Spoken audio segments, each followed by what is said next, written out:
Hello everyone, I welcome you all in our YouTube channel. आज की video में हम डिस्कस करेंगे solution of a minimisation type linear programming problem with the help of big M method. जो big M method है वो variant है simplex method का। जब भी हमारी प्रॉब्लम में हम आर्टिफिशियल वेरिएबल्स को इंट्रोड्यूस करते हैं तो उस केस में बिग एम मेथड को अप्लाई करेंगे उस प्रॉब्लम को ऑप्टिमाइज करने के लिए। तो एक सैम्पल प्रॉब्लम हमने ली है जिसको सॉल्व करेंगे बिग एम मेथड से, जिसका जो ऑब्जेक्टिव है वो मिनिमाइजेशन टाइप है। हमें मिनिमाइज करना है z की वैल्यू को जो कि है 40x1 प्लस 24x2, और वहां पे आपकी दो कंस्टेंट्स गिवन है। कंडीशन ऑफ नॉन नेगेटिविटी भी आपकी दी गई है, x1 और x2 आपके ग्रेटर देन और इक्वल टू 0 होने चाहिए। तो चलिए स्टार्ट करते हैं बिग एम मेथड का प्रोसीजर। और जो बिग एम मेथड का जो प्रोसीजर है वो स्टार्ट होगा आपका इस स्टेप के साथ। सबसे पहले हमें चेक करना है कि जो प्रॉब्लम गिवन है वो सिंप्लेक्स मेथड की कंडीशंस को फुलफिल करती है या नहीं करती है। तो पहली कंडीशन है कि जो राइट हैंड साइड वैल्यूज है कंस्टेंट्स की वो आपकी नॉन नेगेटिव होनी चाहिए। तो इस केस में दोनों ही कंस्टेंट्स की right hand side values non negative हो, तो ये कंडीशन आपकी फुलफिल हो गई। सेकंड, जो डिसीजन वेरिएबल्स हैं वो भी आपके नॉन नेगेटिव होने चाहिए। तो x1 और x2 आपके नॉन नेगेटिव हैं, रेस्ट्रिक्टेड इन साइन है, तो ये दोनों कंडीशंस आपकी फुलफिल हो गई। अब हम प्रोसीड कर सकते हैं सिंप्लेक्स मेथड के साथ। तो सिंप्लेक्स मेथड अप्लाई करने की डायरेक्शन में सेकंड स्टेप है हमारा standardisation of the given problem. तो ये जो प्रॉब्लम है इसको स्टैंडर्ड फॉर्म में हम कन्वर्ट करेंगे। तो उसके लिए फर्स्ट स्टेप हमारा क्या रहेगा कि जो इक्वेशन कंस्टेंट्स हैं उनको इक्वेशंस में कन्वर्ट करें। तो फर्स्ट कंस्टेंट को इक्वेशन में कन्वर्ट करेंगे तो ये आपकी हो जाएगी 20x1 प्लस 50x2। और इनइक्वालिटी है आपकी ग्रेटर देन और इक्वल टू टाइप है, तो हम इंट्रोड्यूस करेंगे सरप्लस वेरिएबल्स को। सरप्लस वेरिएबल को सब्ट्रैक्ट करेंगे इक्वल करने के लिए, तो ये आपकी इक्वल टू हो जाएगी 4800। अब जैसा कि हम जानते हैं कि सिंप्लेक्स मेथड को इनिशिएट करने के लिए, अप्लाई करने के लिए आइडेंटिटी मैट्रिक्स का फॉर्मुलेशन बहुत इंपॉर्टेंट है। लेकिन यहाँ पे S1 का कोफिशिएंट -1 है, तो ये आइडेंटिटी मैट्रिक्स में पार्टिसिपेट नहीं कर सकता है। तो हमें रिक्वायरमेंट होगी एक आर्टिफिशियल वेरिएबल की जिसका नाम हमने दिया है A1। तो A1 का कोफिशिएंट आपका +1 है, तो ये इस इक्वेशन के बिहाफ पे आइडेंटिटी मैट्रिक्स में पार्टिसिपेट करेगा। सिमिलरली जो सेकंड कंस्टेंट है उसको भी हम कन्वर्ट कर लेते हैं इक्वालिटी में, 80x1 प्लस 50x2। अब यहाँ पे भी हमें पहले इक्वालिटी में कन्वर्ट करने के लिए सरप्लस वेरिएबल को सब्ट्रैक्ट करना पड़ेगा, तो यहाँ पे हमने नाम दे दिया उसका S2, और फिर एक आर्टिफिशियल वेरिएबल इंट्रोड्यूस करना पड़ेगा। तो ये आपका इक्वल टू हो जाएगा 7200। तो इस तरीके से हमने दोनों कॉन्स्टेंट्स को इक्वेशंस में कन्वर्ट कर लिया। अब इसके बाद नेक्स्ट स्टेप क्या है, जितने भी डिसीजन वेरिएबल्स हैं, x1 है, x2, s1, s2, a1, a2, ये सभी वेरिएबल्स हर एक कंस्टेंट में इंक्लूड करने हैं। तो फर्स्ट इक्वेशन में हम इंक्लूड करते हैं S2 को। अब S2 का कोई डायरेक्ट कंट्रीब्यूशन नहीं है, कोई रोल नहीं है फर्स्ट इक्वेशन में, तो इसका कोफिशिएंट हम रखेंगे 0 S2। सिमिलरली A2 का भी कोई कंट्रीब्यूशन नहीं है, तो इसका भी कोफिशिएंट हम क्या रखेंगे 0 A2। सिमिलरली जो सेकंड इक्वेशन है उसमें हम इंक्लूड करेंगे S1 को। S1 का कोई रोल नहीं है सेकंड कंस्टेंट में, तो इसका कोफिशिएंट 0 S1, और A1 का कोफिशिएंट भी आपका हो गया 0। अब इसके बाद सभी वेरिएबल्स को ऑब्जेक्टिव फंक्शन में भी इंक्लूड करना है। तो चलिए ऑब्जेक्टिव फंक्शन को मॉडिफाई करते हैं थोड़ा। तो ये आपका हो जाएगा 40x1 प्लस 24x2। अब स्लैक वेरिएबल्स या सरप्लस वेरिएबल्स का कोई कंट्रीब्यूशन नहीं होता है प्रॉफिट और कॉस्ट में, तो इनके कोफिशिएंट्स हम 0 रखेंगे, 0 S1 प्लस 0 S2। और जो आर्टिफिशियल वेरिएबल्स हैं उनका सिस्टम के किसी भी पार्ट से कोई कनेक्शन नहीं होता है, कोई रोल नहीं होता है, क्योंकि ये आर्टिफिशियल वेरिएबल्स हैं, रियल वेरिएबल्स नहीं है। तो इसका मीनिंग क्या हुआ कि ये फाइनल सॉल्यूशन का पार्ट नहीं बन सकते। तो हम क्या करते हैं, इन वेरिएबल्स को कोफिशिएंट असाइन करते हैं और उसकी वैल्यू क्या रखते हैं m। m किसी भी फाइनाइट नंबर से ग्रेटर वैल्यू है, राइट। तब मिनिमाइजेशन के केस में कोफिशिएंट क्या रखेंगे m या -m। हमारा ऑब्जेक्टिव क्या है मिनिमाइजेशन, तो हम मिनिमाइजेशन के केस में इनका कोफिशिएंट रखते हैं plus m a1 plus m a2। हमने प्लस m कोफिशिएंट क्यों रखा, क्योंकि हम चाहते हैं कि जो आर्टिफिशियल वेरिएबल्स है वो फाइनल सॉल्यूशन का पार्ट ना बने। तो ये इंश्योर करने के लिए हमने उनको एक इनफाइनाइटली लार्ज वैल्यू यानी कि m असाइन किया है। तो फाइनल सॉल्यूशन में अगर ये पार्टिसिपेट करते हैं तो आपकी जो कॉस्ट है वो काफी इंक्रीज हो जाएगी, राइट, क्योंकि m की वैल्यू क्या है, ग्रेटर देन फाइनाइट, तो आप अपने ऑब्जेक्टिव को अचीव नहीं कर पाएंगे। तो ये सिर्फ एक सिंबल है, आपको एक तरीके से बताता है कि आर्टिफिशियल वेरिएबल्स फाइनल सॉल्यूशन का पार्ट नहीं बन सकते। अब कंडीशन ऑफ नॉन नेगेटिविटी भी थोड़ी सी चेंज हो जाएगी। हमारे पास x1 वेरिएबल है, x2 वेरिएबल है, s1 है, s2 है, a1 और a2, तो इन पे भी कंडीशन ऑफ नॉन नेगेटिविटी आपकी अप्लाई हो जाएगी। तो इस तरीके से हमने प्रॉब्लम को एक स्टैंडर्ड फॉर्म में कन्वर्ट कर लिया। अब जो इसके बाद हम इनिशियल टेबल फॉर्मुलेट करेंगे सिंप्लेक्स मेथड की, वो इनिशियल टेबल हम क्रिएट करेंगे जो कंस्टेंट्स हैं उनमें वेरिएबल्स के जो कॉफिशिएंट्स हैं उनकी हेल्प से। तो हम टेबल क्रिएट कर लेते हैं, लाइक x1 की जो वैल्यू है फर्स्ट कंस्टेंट में 20 है और सेकंड में 80 है। तो वेरिएबल्स को हम कॉलम वाइज रिप्रेजेंट करेंगे। x1 फर्स्ट कॉलम है जो x1 की वैल्यूज को रिप्रेजेंट करेगा दोनों कंस्टेंट्स में। फर्स्ट कंस्टेंट में x1 की वैल्यू 20 है, सेकंड में है आपकी 80। सिमिलरली जो x2 है उसकी फर्स्ट कंस्टेंट में 50 है और सेकंड में 50। तो इस तरीके से हमने इन दो इक्वेशंस के बेस पे ये इनिशियल टेबल को फॉर्मुलेट किया है। अब यहाँ से आपका जो मेथड है, बिग एम मेथड, वो स्टार्ट हो जाएगा एक तरीके से। तो इसको स्टार्ट करने के लिए हमें सबसे पहले क्या करना है, ये सभी वेरिएबल्स आपने यहाँ पे जो वैल्यूज हैं वो टेबल में लिखी। इसके बाद हमें स्टार्ट लोकेट करनी है आइडेंटिटी मैट्रिक्स, कि कौन कौन से वेरिएबल्स हैं जो आइडेंटिटी मैट्रिक्स को फॉर्मुलेट करते हैं। तो यहाँ पे देखते हैं, तो जो a1 वेरिएबल है उसकी वैल्यू 1 और 0 है और a2 की वैल्यू 0 और 1 है। तो यानी कि a1 और a2 दो वेरिएबल्स ऐसे हैं जो अभी आइडेंटिटी मैट्रिक्स में पार्टिसिपेट करेंगे। तो इन दोनों वेरिएबल्स को हम इंक्लूड करेंगे बेसिस में। ये आपका a1 हमने इंक्लूड कर लिया यहाँ पे और ये आपका a2, और इनके कॉफिशिएंट्स रखेंगे बेसिक वेरिएबल्स के। a1 का कॉफिशिएंट ऑब्जेक्टिव फंक्शन में कितना है, m, और a2 का कॉफिशिएंट भी कितना है, m। तो राइट हैंड साइड वैल्यूज भी हमने यहाँ पे लिख ली हैं। फर्स्ट जो इक्वेशन है उसकी 4800 है और सेकंड की 7200, और कंट्रीब्यूशन भी हमने यहाँ पे लिख लिया है।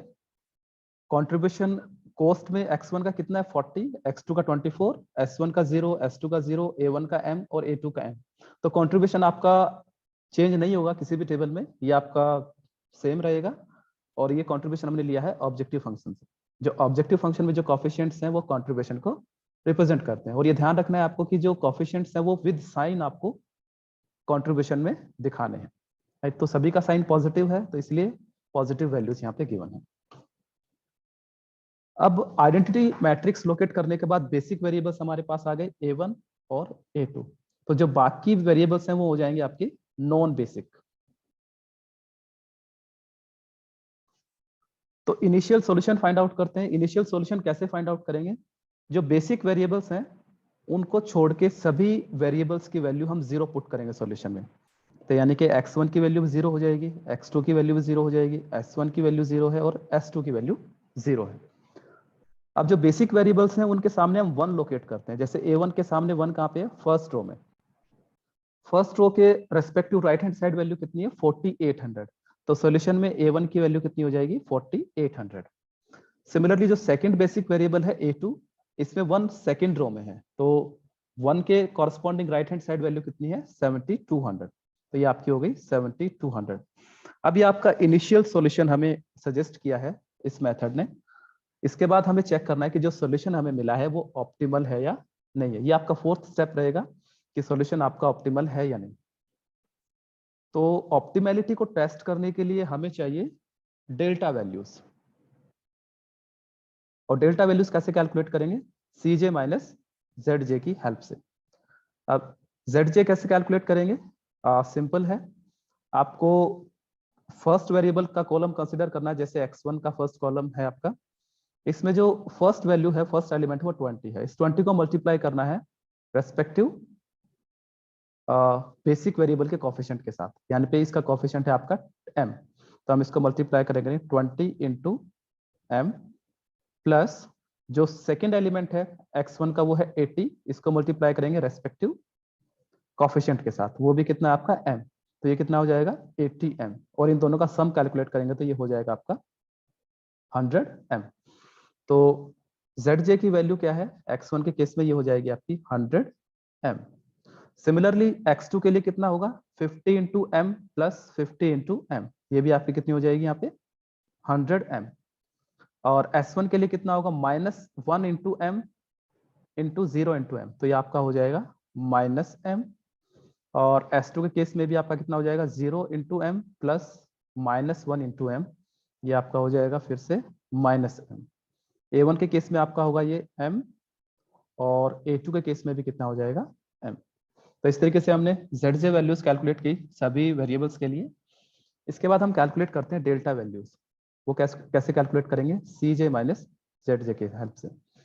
तो CJ कितना है X1 के केस में 40 और ZJ कितना है 100 m, तो आपकी वैल्यू हो जाएगी 40 माइनस 100 m। सिमिलरली X2 के लिए ये हो जाएगी 24 माइनस 100 m, और S1 के लिए आपकी हो जाएगी 0 माइनस m यानी कि प्लस m हो जाएगा। 0 माइनस m S2 के केस में 0 माइनस माइनस m, ये आपका m हो गया। A1 के केस में m माइनस m, आपकी ये वैल्यू हो गई 0, और A2 के केस में भी m माइनस m, ये वैल्यू हो गई आपकी 0। तो इस तरीके से हमने डेल्टा वैल्यूज कैलकुलेट की हैं। अब डेल्टा वैल्यूज कैलकुलेट करने के बाद हमें चेक करना है कि ये जो सॉल्यूशन है वो ऑप्टिमल है या नहीं। तो एक बार ऑप्टिमलिटी हम चेक कर लेते हैं। ऑप्टिमलिटी की कंडीशन क्या रहेगी मिनिमाइजेशन के केस में, कि सभी डेल्टा वैल्यूज या तो 0 होनी चाहिए या फिर पॉजिटिव। ये केस है तो आपका सॉल्यूशन ऑप्टिमल है, अगर ये केस नहीं है तो आपका सॉल्यूशन ऑप्टिमल नहीं है। तो अब हम देख लेते हैं डेल्टा वैल्यूज। x1 की जो वैल्यू है वो नेगेटिव है, यानी कि 40 माइनस 100 m, वैल्यू जो भी आएगी वो माइनस में होगी, नेगेटिव वैल्यू होगी। सिमिलरली x2 की वैल्यू भी क्या रहेगी माइनस में रहेगी, आपकी 24 माइनस 100 m है। S1 की वैल्यू पॉजिटिव है, S2 की वैल्यू पॉजिटिव है, A1 और A2 की वैल्यू 0 है। तो दो वैल्यूज ऐसी हैं जो आपकी नेगेटिव है, तो यानी कि इसका मतलब क्या है आपका सॉल्यूशन ऑप्टिमल नहीं है। तो सॉल्यूशन ऑप्टिमल नहीं है तो हम क्या करेंगे उस सॉल्यूशन को इम्प्रूव करने को देखेंगे। अब इम्प्रूव करने के लिए आपको डिसाइड करना है कि इनकमिंग वेरिएबल कौन सा होगा और आउटगोइंग वेरिएबल कौन सा होगा, किस वेरिएबल को आप सॉल्यूशन में इंक्लूड करेंगे। तो उस पर्पस के लिए हम देखते हैं जो डेल्टा वैल्यूज रिप्रेजेंट करती हैं कि ऑब्जेक्टिव फंक्शन पे x1 x2 का इंपैक्ट क्या रहेगा, यानी कि वेरिएबल्स का इंपैक्ट क्या रहेगा, इफेक्ट क्या रहेगा। तो 40 माइनस 100 m, अब सभी डेल्टा वैल्यूज में से हमें मोस्ट नेगेटिव वैल्यू सेलेक्ट करनी है। मोस्ट नेगेटिव वैल्यू का मीनिंग क्या है कि यानी कि वो वैल्यू सबसे ज्यादा कॉस्ट को कम करेगी। तो यहाँ पे हम देखते हैं तो मोस्ट नेगेटिव वैल्यू है आपकी 24 माइनस 100 m। तो ये वैल्यू जिस कॉलम में है उस कॉलम का जो वेरिएबल है वो इनकमिंग वेरिएबल होगा, यानी कि इस केस में आपका x2 हो गया है incoming variable. Most negative value हमें यहाँ पे देखनी है। तो इनकमिंग वेरिएबल आपका x2 है, और जिस कॉलम में इनकमिंग वेरिएबल होता है उसको कहते हैं हम की कॉलम। तो इस तरीके से आपने की कॉलम को भी यहाँ पे आइडेंटिफाई कर लिया। की कॉलम आइडेंटिफाई करने के बाद हमें चाहिए रिप्लेसमेंट रेशियोज। रिप्लेसमेंट रेशियोज कैसे कैलकुलेट करेंगे, 4800 को डिवाइड करना है 50 से और 7200 को डिवाइड करना है 50 से, यानी कि की कॉलम के जो एलिमेंट्स हैं उनसे respective right hand side values को डिवाइड करना। तो ये आपकी हो जाएगी 4800 अपॉन 50 और ये हो जाएगा 7200 अपॉन 50। तो ये वैल्यू आपकी हो जाएगी 96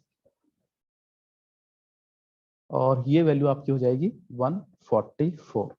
अब आउटगोइंग वेरिएबल कौन सा होगा उसके लिए हमें देखना है जो आपकी लीस्ट पॉजिटिव वैल्यू है, लीस्ट पॉजिटिव वैल्यू। तो इस केस में लीस्ट पॉजिटिव वैल्यू है 96। तो 96 जिस रो में है उस रो का वेरिएबल आपका आउटगोइंग होगा। तो A1 आपका बनेगा अब आउटगोइंग वेरिएबल। तो ये आपका आउटगोइंग वेरिएबल आपने आइडेंटिफाई कर लिया। जिस रो में आउटगोइंग वेरिएबल होता है उसको हम कहते हैं की रो। जो पिछली वीडियोस है उसमें डिस्कस किया था हमने कि फॉर्मुलेशन की जो वीडियो बनाई थी उसमें हमने अच्छे से एक्सप्लेन किया था कि की रो किसको कहेंगे। तो ये आपकी की रो हो गई, और जहाँ पे की रो और की कॉलम इंटरसेक्ट करते हैं एक दूसरे को उस एलिमेंट को हम कहेंगे की एलिमेंट। तो यानी कि आपका जो 50 है वो की एलिमेंट हो गया। तो इस तरीके से आपके पास इनकमिंग वेरिएबल है, आउटगोइंग वेरिएबल है, की रो, की कॉलम और की एलिमेंट्स हैं। अब इन पैरामीटर्स की वैल्यूज के बेस पे हम सॉल्यूशन को इम्प्रूव करने को देखेंगे, और उसके लिए हमें इस टेबल को रिक्रिएट करना पड़ेगा, एक नई टेबल क्रिएट करनी पड़ेगी। तो टेबल को क्रिएट करने के लिए हमें क्या करना है, रिवाइज करने के लिए उसके लिए 2 स्टेप्स हमें फॉलो करने पड़ेंगे। पहला स्टेप क्या है, डिराइव रिप्लेसमेंट रो। हमें रिप्लेसमेंट रो क्रिएट करनी है, किसके प्लेस पे, की रो के प्लेस पे। और वो कैसे करेंगे, की रो को डिवाइड करेंगे की एलिमेंट से, की रो के हर एक एलिमेंट को डिवाइड करेंगे की एलिमेंट से। तो हमारी की रो कौन सी थी इस केस में, फर्स्ट रो, और की एलिमेंट क्या था 50। तो इस रो के हर एक एलिमेंट को 50 से हम डिवाइड करेंगे। तो यहाँ पे फर्स्ट एलिमेंट आपका 20 है, उसको 50 से डिवाइड किया। सेकेंड एलिमेंट 50, इसको 50 से डिवाइड किया, 50 से डिवाइड किया, 50 से डिवाइड किया।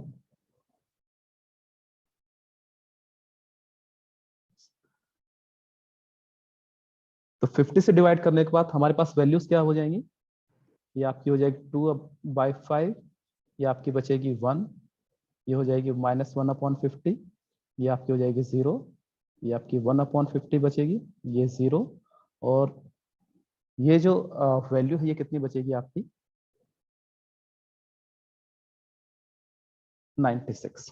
तो इस तरीके से हमने रिप्लेसमेंट रो क्रिएट की। अब इस रिप्लेसमेंट रो की वैल्यूज को हम नई टेबल में लिखेंगे की रो के जगह।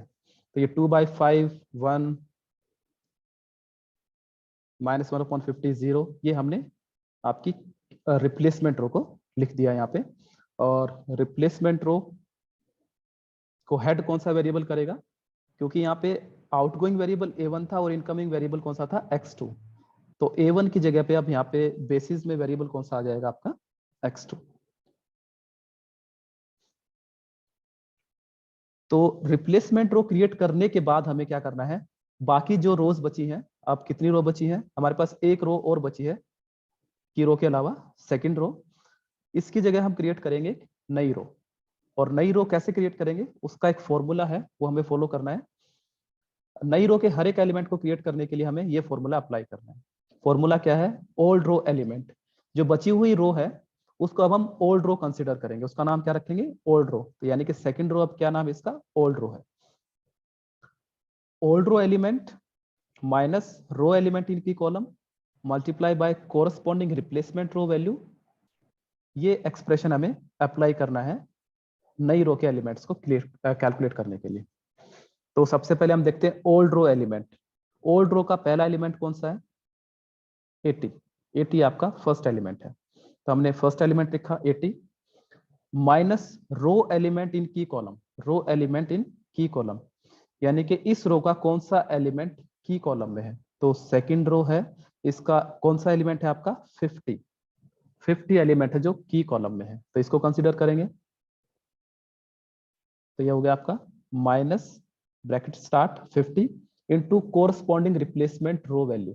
अब रिप्लेसमेंट रो हमारी ये है, तो न्यू रो के फर्स्ट एलिमेंट के कोरस्पॉन्डिंग फर्स्ट एलिमेंट होगा रिप्लेसमेंट रो का, वो क्या होगा आपका 2/5। इसको सॉल्व करेंगे, इसको सॉल्व करते हैं तो हमारी वैल्यू क्या आएगी, ये आपकी हो जाएगी 50 इंटू 2/5, यानी कि पहले ब्रैकेट को हम सॉल्व करेंगे। ये आपका हो जाएगा ब्रैकेट की value 20, so 80 minus 20 the value will be equal to 60। तो ये सेम फॉर्मूला हमें बाकी एलिमेंट्स पे भी अप्लाई करना है। सेकंड एलिमेंट क्या था ओल्ड रो का, सेकंड एलिमेंट है 50, राइट। तो सेकंड एलिमेंट को लिखा हमने old row element, second element क्या होगा 50, और जो आपका रो एलिमेंट इन की कॉलम वो आपका सिमिलर रहेगा 50 into corresponding replacement row value. अब न्यू रो का सेकंड एलिमेंट कैलकुलेट करें तो हम रिप्लेसमेंट रो का सेकंड एलिमेंट ही यहाँ पे पिक करेंगे, तो ये आपका 1 हमने पुट किया, और इसको सॉल्व करेंगे तो वैल्यू आपकी हो जाएगी 0। तो इसी तरीके से बाकी वैल्यूज को भी हम कैलकुलेट कर लेंगे, उनकी वैल्यूज क्या होंगी 1, ये -1, ये -1 हो जाएगी आपकी, ये रहेगी 1, और जो ये वैल्यू रहेगी वो आपकी रहेगी 2400। तो इस तरीके से हमने जो एक न्यू रो क्रिएट की है इन प्लेस ऑफ ओल्ड रो। ये सभी एलिमेंट्स हम टेबल में लिखेंगे। तो सभी एलिमेंट्स को हमने टेबल में लिख दिया है, ये आपकी बन गई है जो न्यू रो हमने क्रिएट की है ओल्ड रो की जगह, ये आपकी होगी। और इसको हेड कौन सा वेरिएबल करेगा? A2। चलिए न्यू रो हमने डेवलप कर ली इस तरीके से।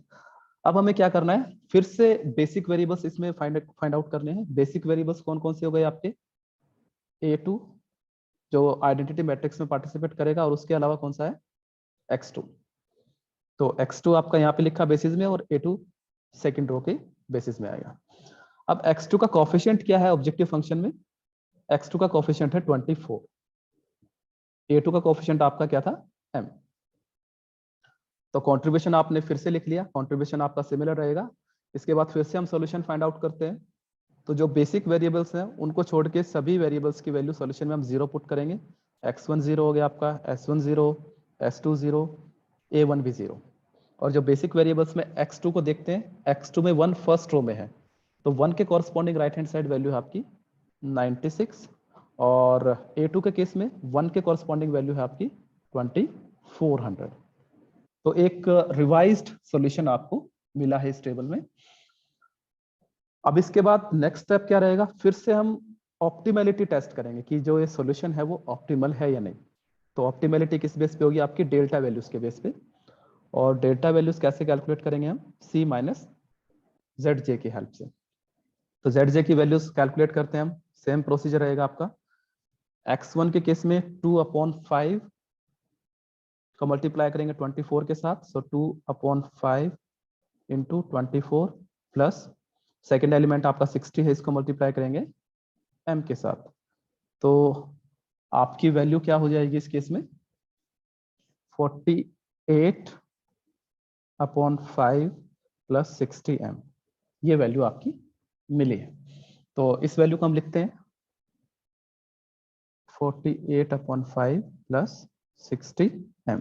इसी तरीके से जो बाकी ZJ वैल्यूज हैं वो भी हम कैलकुलेट कर लेंगे। सेकंड केस में आपकी हो जाएगी 24, थर्ड केस में आपकी ये हो जाएगी -12/25m, थर्ड केस में ये आपकी हो जाएगी -m, फोर्थ है 24/50 -m, और A2 के केस में ये रहेगी m। तो अब इसके बाद हम डेल्टा वैल्यूज कैलकुलेट करेंगे। डेल्टा वैल्यूज आपकी x1 की कितनी रहेगी? अगर सॉल्व करते हैं 40 माइनस CJ वैल्यू 40 है, और ZJ की वैल्यू कितनी है? 48/5 माइनस 60m। तो इसको सॉल्व करेंगे तो हमें वैल्यू मिलेगी 152/5 माइनस 60m। तो ये वैल्यू हम इस बॉक्स में लिखेंगे 152/5 माइनस 60m। सेकेंड जो x2 की वैल्यू क्या रहेगी? 24 माइनस 24 0। थर्ड केस में आपकी कितनी हो जाएगी? 0 माइनस -12/25m, तो ये हो जाएगी आपकी 12/25m। थर्ड केस में आपकी हो जाएगी ये m, 0 माइनस m, और A1 के केस में ये हो जाएगी 2m माइनस 12/25। तो इस तरीके से जो सभी वैल्यूज हम कैलकुलेट कर लेंगे। A2 के केस में रहेगी 0। तो एक बार मैं इनको डिलीट कर देता हूँ यहाँ से, थोड़ा स्पेस क्रिएट हो जाएगा। यस। अब डेल्टा वैल्यूज कैलकुलेट करने के बाद ऑप्टिमैलिटी चेक करनी कि क्या सभी डेल्टा वैल्यूज हमारी 0 या पॉजिटिव हैं। तो हम देखते हैं, तो सभी वैल्यूज हमारी पॉजिटिव हैं एक्सेप्ट द फर्स्ट वन, यानी कि x1 की वैल्यू आपकी नेगेटिव रहेगी। तो फिर इसका मतलब क्या है कि सॉल्यूशन आपका ऑप्टिमल नहीं है, तो हमें इसे इंप्रूव करना पड़ेगा। इंप्रूव करने के लिए हमें क्या करना है? फिर से इनकमिंग वेरिएबल चेक करना पड़ेगा कि इनकमिंग वेरिएबल कौन सा होगा। तो उसके लिए हमें देखना है कि मोस्ट नेगेटिव वैल्यू कौन सी होगी। तो इस केस में मोस्ट नेगेटिव वैल्यू आपकी रहेगी 152/5 माइनस 60m। तो माइनस 60m है, तो यानी कि ये सबसे ज्यादा नेगेटिव वैल्यू रहेगी आपकी। तो इसका मतलब क्या है कि अगर x1 वेरिएबल को हम सॉल्यूशन में इंक्लूड करते हैं स्टेज पे, तो ये सबसे ज्यादा कॉस्ट को कम करेगा। तो आपका इनकमिंग वेरिएबल हो गया है x1, और जिस कॉलम में इनकमिंग वेरिएबल है उसको कहेंगे हम की कॉलम। उसके बाद हम रिप्लेसमेंट रेशियोज कैलकुलेट करेंगे। यानी कि राइट हैंड साइड वैल्यूज है 96, इसको डिवाइड करेंगे हम कॉरस्पॉन्डिंग वैल्यू से, कॉरस्पॉन्डिंग एलिमेंट है जो की कॉलम में उससे, तो ये वैल्यू हो जाएगी आपकी 96 डिवाइडेड बाय 2/5। सिमिलरली 2400 को हम डिवाइड करेंगे 64 के साथ, तो आपकी वैल्यूज कितनी हो जाएंगी 96/2/5, तो ये वैल्यू हो जाएगी आपकी 240 और ये वैल्यू आपकी रहेगी 40। तो आउटगोइंग वेरिएबल कैसे डिनोट फाइंड आउट करेंगे हम, जो आपकी लीस्ट पॉजिटिव वैल्यू है, तो इस केस में लीस्ट पॉजिटिव वैल्यू कौन सी है 40, तो 40 जिस रो में है उसको कहेंगे हम की रो, तो ये आपकी बन गई है की रो।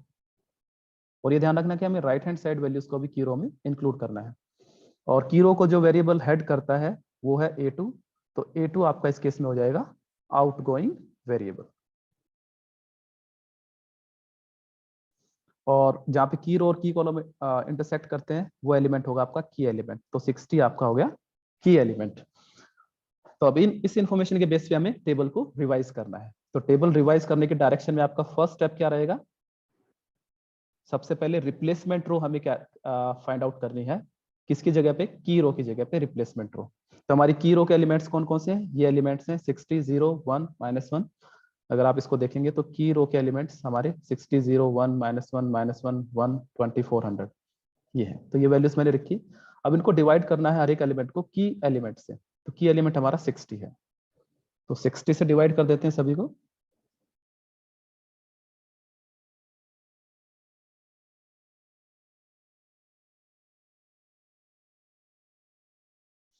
तो 60 को 60 से आप डिवाइड करेंगे तो ये हो जाएगी 1, 0/60 0 हो जाएगा, 1/60 आपका ये रहेगा, ये 1 -/60 -1/60 ये रहेगा, ये 1/60 हो जाएगा, और ये रह जाएगा आपका 40।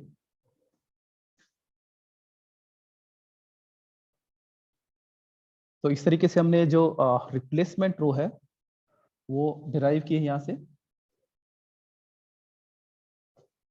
और रिप्लेसमेंट रो को की रो की जगह हम लिखते हैं, तो आपकी ये यहाँ पे डिनोट कर देंगे, ये आपकी की रो की जगह हमने रिप्लेसमेंट रो को लिख दिया है। उसके बाद सेकंड स्टेप क्या रहेगा, हमें न्यू रो क्रिएट करनी है बाकी बची रोज के लिए। अब बाकी कितनी रो बची हुई है, एक रो बची है फर्स्ट रो, तो फर्स्ट रो की जगह हम न्यू रो डेवलप करेंगे, और न्यू रो डेवलप करने के लिए हमें सेम एक्सप्रेशन फॉलो करना है, old row element minus row element in key column into corresponding replacement row value. तो ओल्ड रो का फर्स्ट एलिमेंट कौन सा है आपका 2/5, ये 2/5 फर्स्ट एलिमेंट है, मैंने लिखा 2/5 minus bracket start row element in key column. तो ओल्ड रो का कौन सा एलिमेंट की कॉलम में है, तो हम देखते हैं, तो ये है आपका 2/5, तो 2/5 मैंने लिखा यहाँ पे, ये 2/5 into corresponding replacement row value. Corresponding replacement row value यानी कि रिप्लेसमेंट रो है ये, इसके फर्स्ट एलिमेंट के कोरस्पॉन्डिंग आपका फर्स्ट एलिमेंट रहेगा, तो ये लिखा मैंने 1। इसको सॉल्व करेंगे तो आपकी वैल्यू क्या रहेगी 2/5 माइनस 2/5 यानी कि 0। इसी तरीके से बाकी एलिमेंट्स को भी हम कैलकुलेट करेंगे, तो ये आपकी हो जाएगी, सेकंड एलिमेंट होगा 1, थर्ड होगा -2/75। आप इनको कैलकुलेट करके देख सकते हैं इंडिविजुअली। फोर्थ एलिमेंट आपका रहेगा 2/75, फिफ्थ एलिमेंट -1/150, और जो राइट हैंड साइड वैल्यू होगी वो रहेगी आपकी 80। तो इस तरीके से न्यू रो हमने क्रिएट की ओल्ड रो की जगह पे। तो अब इन वैल्यूज को पुट कर देते हैं हम।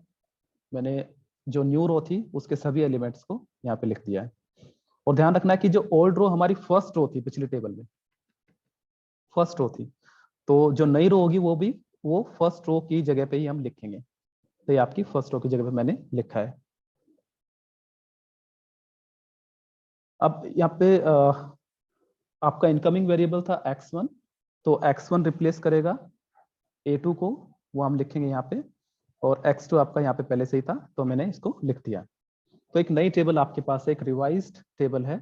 अब इस रिवाइज्ड टेबल को फिर से हम इवेलुएट करेंगे सॉल्यूशन फाइंड आउट करने के लिए। तो उससे पहले हम कोफिशिएंट्स लिख लेते हैं बेसिक वेरिएबल्स के। अब बेसिक वेरिएबल्स कौन कौन से होंगे आपके, x1 एंड x2, क्योंकि जो आइडेंटिटी मैट्रिक्स है वो x1 और x2 ने मिलके फॉर्मुलेट की है। तो बेसिक वेरिएबल्स हो गए आपके x1 और x2। x2 का कोफिशिएंट क्या है ऑब्जेक्टिव फंक्शन में, 24। x1 का कोफिशिएंट कितना है, 40। तो मैंने यहाँ पे लिख लिया ये। अब एक रिवाइज्ड सॉल्यूशन हम प्रपोज करते हैं। रिवाइज्ड सॉल्यूशन के लिए हमें क्या करना है, जो बेसिक वेरिएबल्स हैं उनके अलावा सभी वेरिएबल्स की वैल्यू 0 पुट करनी है। तो s1 s2 a1 a2 की वैल्यू 0 हो गई। x1 के सामने 1 लोकेट करना है। x1 के सामने 1 ये है और इसकी कॉरस्पॉन्डिंग वैल्यू क्या है, 40। तो ये सॉल्यूशन का पार्ट बन गया। x2 का 1 ये है, इसके कॉरस्पॉन्डिंग वैल्यू क्या है, 80।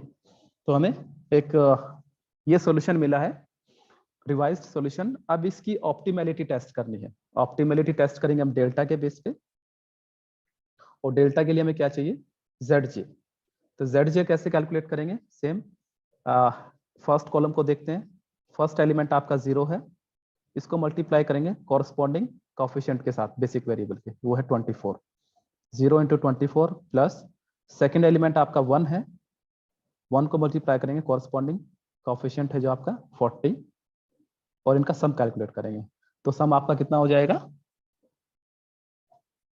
40। इसी तरीके से बाकी वैल्यूज को भी कैलकुलेट करेंगे सेम एक्सप्रेशन फॉलो करके। तो आपकी वैल्यूज होंगी 40, 24, 2/75। इसके बाद आपकी वैल्यू हो जाएगी 38 माइनस 38/75। फोर्थ वैल्यू आपकी रहेगी -2/75, और जो लास्ट वैल्यू है वो रहेगी 38/75। अब हम डेल्टा वैल्यूज कैलकुलेट कर सकते हैं, CJ माइनस ZJ। यानी कि फर्स्ट x1 के लिए देखते हैं तो 40 माइनस 40 ये हो गया आपका 0। x2 के लिए 24 माइनस 24 ये हो गया 0। s1 के लिए 0 माइनस 2/75 ये हो गया 2/-2/75। s2 के लिए 0 माइनस 38/75 ये हो गया आपका 38/75। अब हम अगर बात करते हैं a1 के लिए तो ये हो जाएगा m माइनस 2/75, तो ये हो जाएगा m प्लस 2/75। और थर्ड केस में रहेगा m माइनस 38/75। तो ऑप्टिमैलिटी एक बार चेक कर लेते हैं। ऑप्टिमैलिटी की कंडीशन क्या है कि डेल्टा वैल्यूज या तो 0 होनी चाहिए या फिर पॉजिटिव होनी चाहिए, तभी आपका सॉल्यूशन ऑप्टिमल होगा।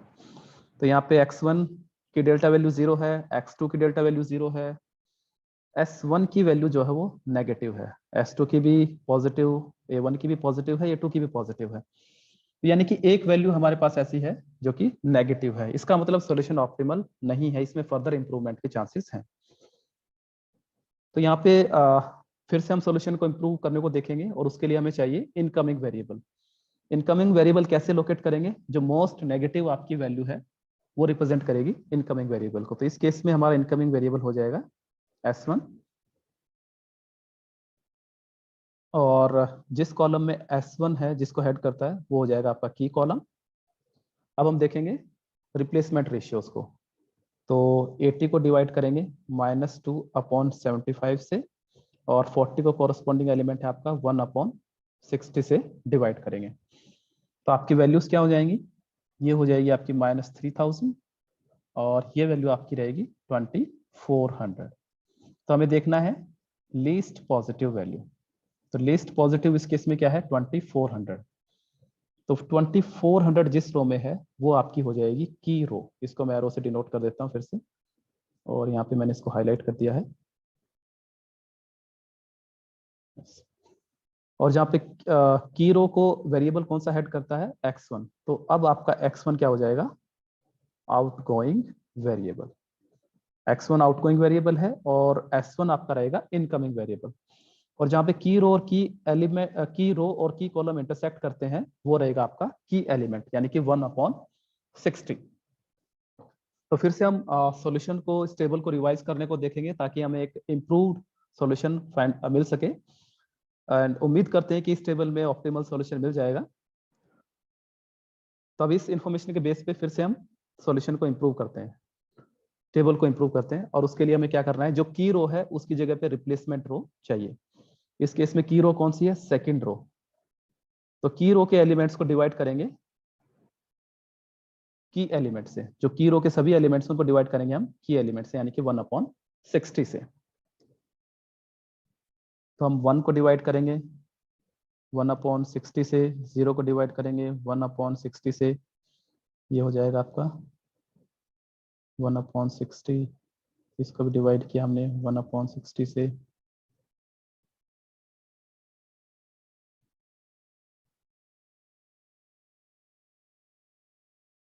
तो ये डिवाइड करने के बाद हमें जो नई वैल्यूज मिलेंगी वो क्या रहेंगी, वो देख लेते हैं एक बार। 1 को डिवाइड किया 1/60 से, तो वैल्यू 60 है आपकी, ये आपकी 0 है, ये आपकी 1, ये हो जाएगी -1, ये वैल्यू भी कितनी रहेगी आपकी -1, ये रहेगी 1, और ये हो जाएगी आपकी 2400।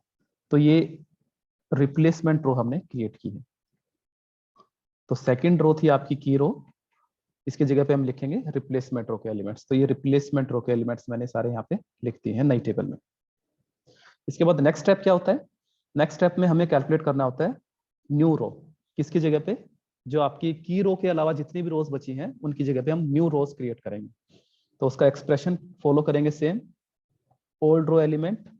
तो जो रो बची है वो है आपकी फर्स्ट रो इस टेबल में, इसको अब नाम देंगे हम ओल्ड रो। तो इसका फर्स्ट एलिमेंट क्या है, 0, और रो एलिमेंट इन की कॉलम कौन सा है, -2/75। तो आपका फर्स्ट एलिमेंट 0 हो गया, रो एलिमेंट इन की कॉलम है -2/75, और कोरस्पॉन्डिंग रिप्लेसमेंट रो वैल्यू क्या है, 60। फर्स्ट एलिमेंट क्या है रिप्लेसमेंट रो का, 60। तो इस एक्सप्रेशन को सॉल्व करते हैं तो हमें कितनी वैल्यू मिलती है, वो है आपकी 8/5। इसी तरीके से बाकियों को सॉल्व करेंगे, 1 -2/75 इंटू 0, तो ये हो जाएगी आपकी 1। और सिमिलरली बाकी वैल्यूज को भी हम कैलकुलेट कर लेंगे, ये आपकी 0, ये हो जाएगी आपकी 1/50, और जो लास्ट है वो बचेगी आपकी 144। तो इस तरीके से जो न्यू रो है उसके सभी एलिमेंट्स हमने फाइंड आउट कर लिए। और अब टेबल में न्यू रो के एलिमेंट्स को लिखा हमने, ये है आपकी न्यू रो। तो इस टेबल में जो आउटगोइंग वेरिएबल था वो x1 था, और इनकमिंग वेरिएबल है आपका s1।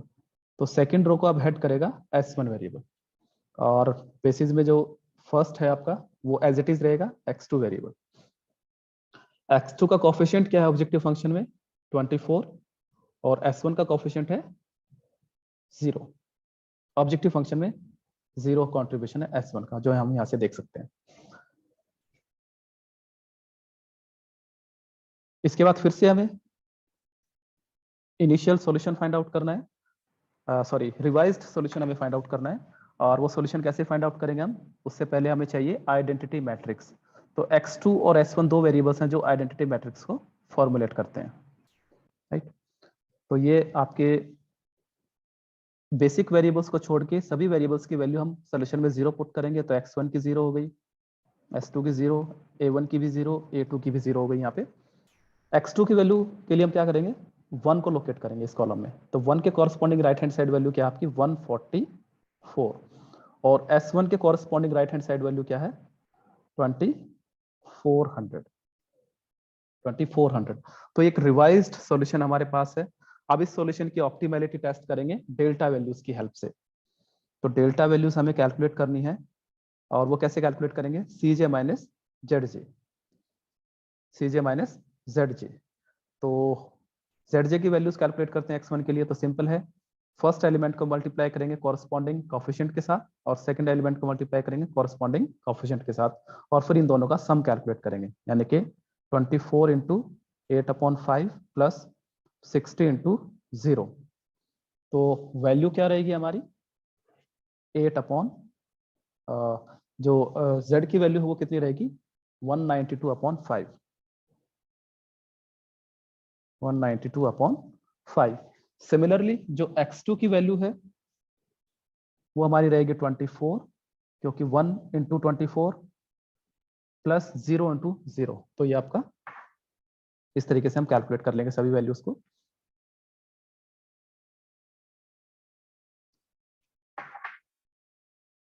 S2 की S1 के लिए वैल्यू क्या रहेगी?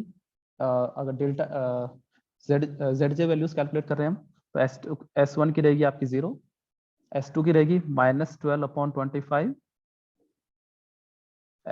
A1 की रहेगी 0 और A2 की रहेगी 12/25।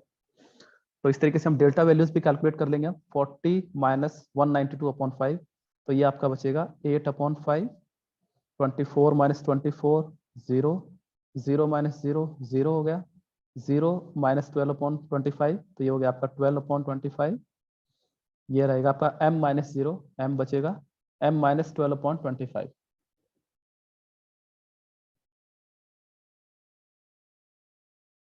तो अब जो हमारी ऑप्टिमैलिटी की कंडीशन क्या है कि सभी डेल्टा वैल्यूज या तो 0 होनी चाहिए या फिर पॉजिटिव होनी चाहिए। तो क्या हमने ये कंडीशन पूरी कर ली है? x1 की वैल्यू पॉजिटिव है, s1 की 0 है, x2 की 0 है, s1 की भी 0 है, s2 की वैल्यू पॉजिटिव है, a1 की भी पॉजिटिव, a2 की भी पॉजिटिव। यस, तो फाइनली हमारे पास ऑप्टिमल सॉल्यूशन है, क्योंकि सभी डेल्टा वैल्यूज या तो 0 है या फिर पॉजिटिव है। तो यानी कि ये जो सॉल्यूशन आपको सजेस्ट किया गया है, ये ऑप्टिमल सॉल्यूशन है इस प्रॉब्लम का। तो नेक्स्ट स्टेप क्या रहेगा हमारा? ऑप्टिमल सॉल्यूशन फाइंड आउट करना है। तो x1 की वैल्यू कितनी है इसमें? 0, और x2 की वैल्यू कितनी है? 144। तो एक बार हम ऑब्जेक्टिव फंक्शन में ये वैल्यूज इंसर्ट करेंगे। तो ऑब्जेक्टिव फंक्शन की वैल्यू क्या रहेगी आपकी? जो कॉस्ट है वो कितनी आपको बियर करनी पड़ेगी?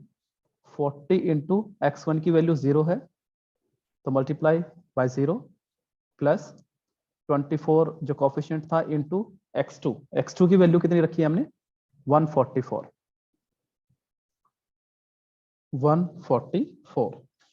तो जो बाकी कोफिशिएंट्स हैं,